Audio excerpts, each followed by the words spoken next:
स्वागत है आपका हमारे YouTube चैनल PB100 में। आज हम आपको बताएंगे डिजिटल और स्मार्ट मीटर के बारे में। जो बिजली मीटर है, डिजिटल और स्मार्ट मीटर, इसके बारे में जो इसका विरोध कर रही है देश की जनता, वो विरोध क्यों कर रही है, और डिजिटल मीटर स्मार्ट मीटर क्या है, और क्या स्मार्ट मीटर डिजिटल मीटर से ज़्यादा बिजली की रीडिंग दिखाता है, इस बात पर चर्चा करेंगे हम।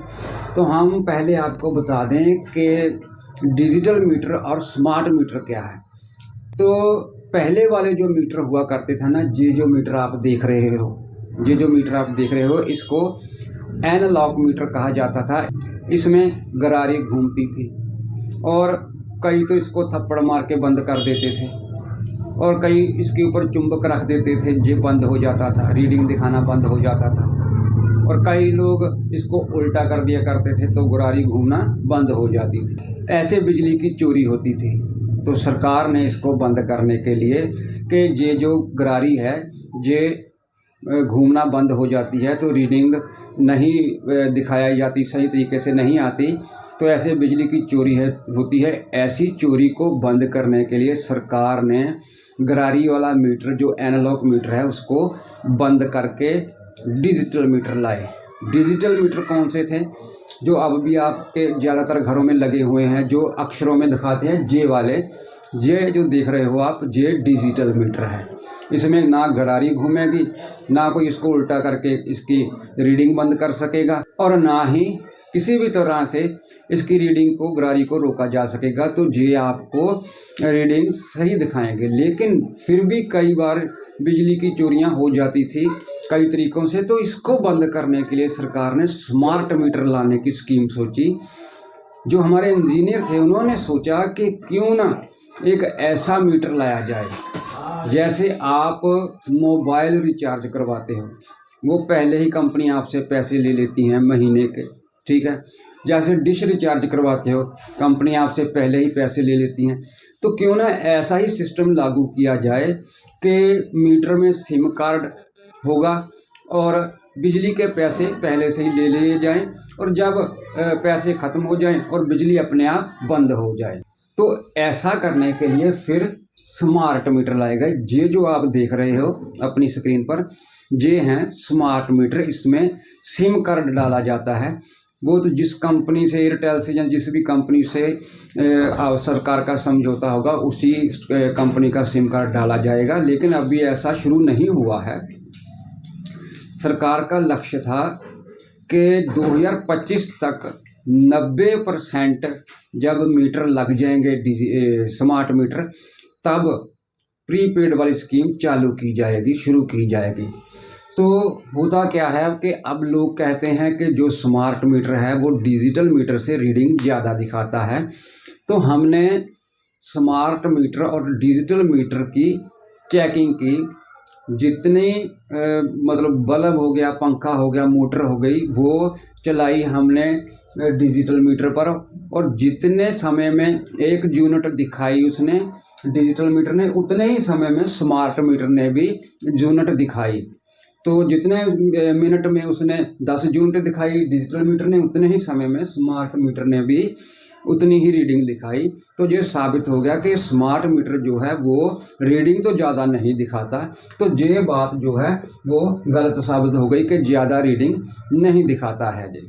लेकिन अब बात है कि इसका विरोध क्यों हो रहा है। मेन बात है जो इसका विरोध क्यों हो रहा है, और सरकार को स्मार्ट मीटर के फ़ायदे क्या हैं। जो लोग सोचते हैं उनके स्मार्ट मीटर तो लग गए हैं लेकिन चालू नहीं हुए हैं, बिजली सीधे से आ रही है, सिम कार्ड चालू नहीं हुआ है। तो मैं उनको बता दूं, अगर उनके घर बिजली का बिल सीधे से नहीं आता, मोबाइल पर मैसेज आता है, तो समझ लो आपका स्मार्ट मीटर चालू है, आपका सिम कार्ड उसमें डल गया है, वो चालू हो चुका है मोबाइल की तरह, लेकिन प्रीपेड अभी नहीं हुआ है।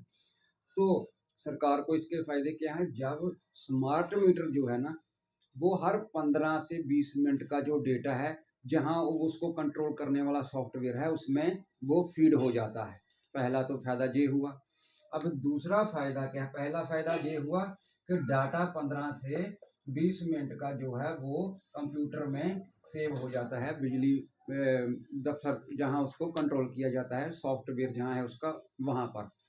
और दूसरा फायदा सरकार को ये हुआ है कि अगर उस मीटर के साथ कोई छेड़छाड़ होगी या उसको रोकने की कोशिश की जाएगी तो वहाँ पर बिजली ऑफिस में जहाँ उसको कंट्रोल करने वाला कंप्यूटर है, डाटा है, वहाँ पर पता चल जाएगा कि भैया इस मीटर के साथ छेड़छाड़ की गई है और ये खड़ा हो गया है। तो वो तुरंत अपने मुलाजिम को भेज देंगे और वो उसको आकर देखेगा कि इसके साथ क्या छेड़छाड़ हुई है, जहाँ ये किस लिए खड़ा हो गया है।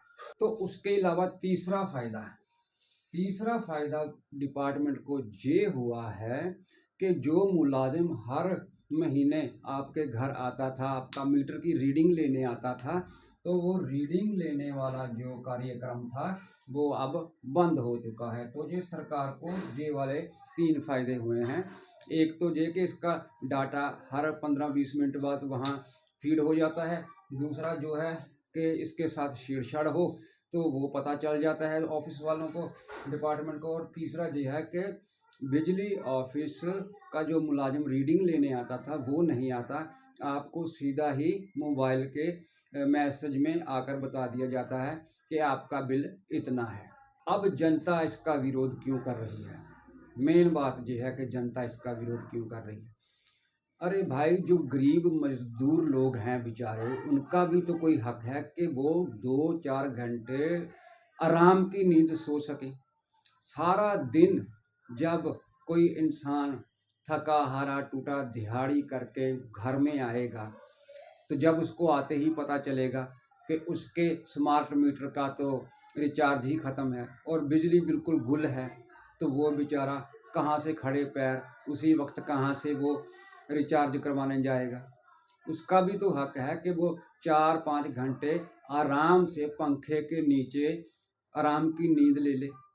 अब गरीब लोग जो बेचारे हैं, डिश टीवी तो दूर रहा, उनका तो कई बार मोबाइल का रिचार्ज भी 10-10, 15-15 दिन तक उनसे नहीं हो पाता है, क्योंकि घरों के खर्चे ही इतने हैं, महंगाई ही इतने हैं। तो वो खड़े पैर भैया कहाँ से रिचार्ज करवा लेंगे अपने जो स्मार्ट मीटर हैं उसको कहाँ से रिचार्ज करवा लेंगे।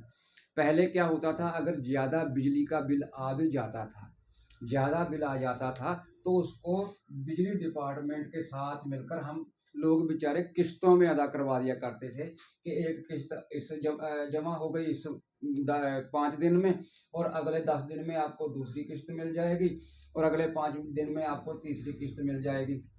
तो इस तरह किस्तों में बांट कर बेचारे दे दिया करते थे बिजली का बिल। लेकिन बिजली तो चलती रहती थी और बिजली डिपार्टमेंट को बिल भी भुगतान भी हो जाता था। लेकिन जब स्मार्ट मीटर आ जाएगा, जब प्रीपेड हो जाएगा जे, अभी प्रीपेड हुआ नहीं, जब प्रीपेड हो जाएगा, रिचार्ज करवाना पड़ जाएगा, तो जब रिचार्ज खत्म हो गया तो बिल्कुल पावर ऑफ।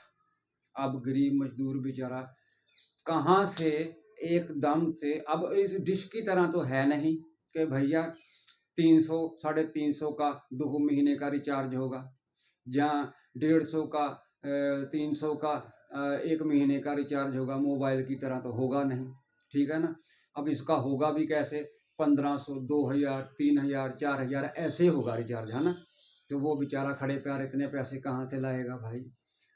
जब वो थका हारा काम से घर आता है तो उस बेचारे का इतना तो हक बनता है कि वो बेचारा रात को आराम की नींद, गर्मियों में 4-5 घंटे आराम से तो सो सके, ताकि सुबह फिर उसको जाना पड़ेगा काम पर दिहाड़ी मजदूरी करने के लिए। लेकिन उसके लिए पंखा तो चलता होना चाहिए ना उसको टीवी से कोई मतलब नहीं है, उसको मोबाइल की वीडियो से कोई मतलब नहीं है, उसको मतलब है अपनी 2-4 घंटे की आराम की नींद से। लेकिन सरकार वो भी उससे छीनना चाहती है। वो जे इसलिए जो है ना, विवाद खड़ा हो रहा है, इसलिए लोग कहते हैं कि हम स्मार्ट मीटर नहीं लगवाएंगे। तो अभी तो सरकार का लक्ष्य था 90% जब स्मार्ट मीटर लग जाएंगे तब इसको प्रीपेड किया जाएगा। अब चुनाव आने वाला है अगले साल, हो सकता है इसको लेट कर दिया जाए, ठीक है ना। तो फिर उससे अगले साल चुनाव होंगे कई राज्यों में, तो हो सकता है सरकार फिर से इसको लेट कर दे। वैसे तो 2025 का टारगेट था, 2025 तो कल निकल गया। तो अब अभी तक शुरू नहीं हुआ है स्मार्ट मीटर प्रीपेड वाला सिस्टम। तो कब शुरू होगा ये तो सरकार तय करेगी, लेकिन मजदूर बेचारा ये चाहता है कि उसको 2-4 घंटे की जो आराम की नींद है वो तो नसीब हो जाए, वो घर आए उसको ये पता तो ना चले कि वो बिजली का कट है। भाई क्यों है? क्योंकि उसका रिचार्ज खत्म हो गया है। अब ये देखना तो सरकार का काम है। और जहाँ तक बात है गरीब मजदूरों की, तो सरकार का ये पहला फर्ज है कि गरीब मजदूरों को राहत पहुंचाने के लिए कोई भी ऐसा फैसला ना लिया जाए जिससे उसका कम से कम बुनियादी हक, जो आराम करना है, सारा दिन तो वो लगा रहता है अपने काम काज में, काम धंधे में, और थका हारा जब घर आए तो कम से कम उसको 2-4 घंटे की पंखे के नीचे नींद तो नसीब हो। तो इसलिए सरकार को ये फैसला सोच समझ कर करना चाहिए कि प्रीपेड वाला सिस्टम चालू करना है या पहले वाला सिस्टम ही लागू रहने देना है। तो ये हमने बताया आपको डिजिटल और स्मार्ट मीटर, और जो स्मार्ट मीटर के प्रति लोगों के खदशे हैं उसके बारे में हमने आपको बताया।